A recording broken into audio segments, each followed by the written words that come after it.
অন্তর্বর্তী সরকারের তেমন কোনো ব্যর্থতা নেই, বরং অভ্যুত্থান পরবর্তী দেশে শান্তি ও শৃঙ্খলা ফিরিয়ে আনায় সরকারের প্রধান সাফল্য বলে দাবি করেছেন প্রধান উপদেষ্টার প্রেস সচিব শফিকুল আলম। ফরেন সার্ভিস একাডেমিতে এক নিয়মিত ব্রিফিংয়ে তিনি জানিয়েছেন, গত 18 মাসে দেশে কোনো গুম হয়নি। আমাদের কর্তব্য বিশ্বস্ততার সহিত পালন করিব। 5 আগস্ট রক্তাক্ত গণঅভ্যুত্থানের পর দায়িত্ব নেয় ডক্টর ইউনূসের নেতৃত্বে অন্তর্বর্তী সরকার। এরপর সংস্কার ও বিচারের পাশাপাশি যাত্রা শুরু নির্বাচনের পথে।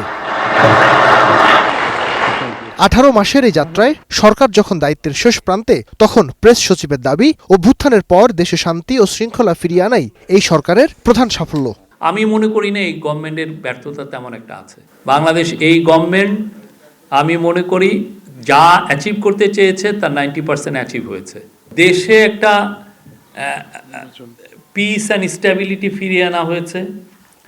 যে ভয়ানক ক্রাইম করেছিলেন আগের স্বৈরাচার, তার জন্য বিচার করা হয়েছে স্বৈরাচার এবং তার দোসররা। জাপানের সঙ্গে অর্থনৈতিক অংশীদারিত্ব চুক্তি যুগান্তকারী দাবি করে তিনি বলেন, এতে ইউরোপীয় ইউনিয়ন, সংযুক্ত আরব আমিরাত, সিঙ্গাপুরের সঙ্গে মুক্ত বাণিজ্য চুক্তি করা সহজ হবে। এটা একটা যুগান্তকারী, একটা বাংলাদেশের জন্য একটা যুগান্তকারী একটা এগ্রিমেন্ট। এর ফলে যেটা হচ্ছে, জাপানের মার্কেটে আমাদের 7,400 প্রোডাক্টের ডিউটি ফ্রি অ্যাক্সেস থাকবে। তার মধ্যে অন্যতম হচ্ছে রেডিমেড গার্মেন্টস।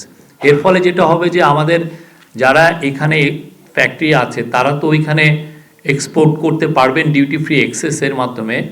আরও বিদেশি অনেক কোম্পানি আছেন যারা জাপানিজ মার্কেটে এক্সপোর্ট করেন, তারাও এখন উদ্বুদ্ধ হবেন বাংলাদেশে এসে ফ্যাক্টরি স্থাপন করতে, যাতে তারা বাংলাদেশ থেকে জাপানে এক্সপোর্ট করতে পারেন।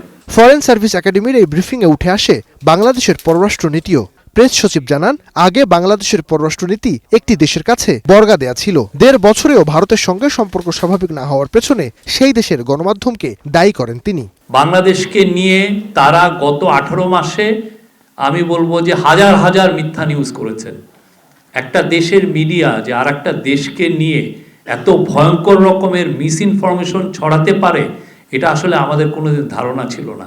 আমাদের একটা সময় কাজ ছিল আমাদের যে 3 জন এবং আমাদের টিমের প্রতিদিন মনিটর করা, এবং আমরা অবাক হয়ে গেছি যে ওদের ভালো ভালো ডেইলিগুলো যেগুলোর আমরা নাম নিতাম, সেইখানেও আমরা মিথ্যা নিউজ এবং এমন মনে হচ্ছে যে এটাকে বুঝি প্ল্যান করে দিয়েছে এই নিউজের ক্ষেত্রে। নির্বাচনে বিভিন্ন দেশ থেকে উল্লেখ করার মতো পর্যবেক্ষক আসলেও ভারত সাড়া দেয়নি বলেও জানানো হয় সরকারের শেষ সংবাদ সম্মেলনে।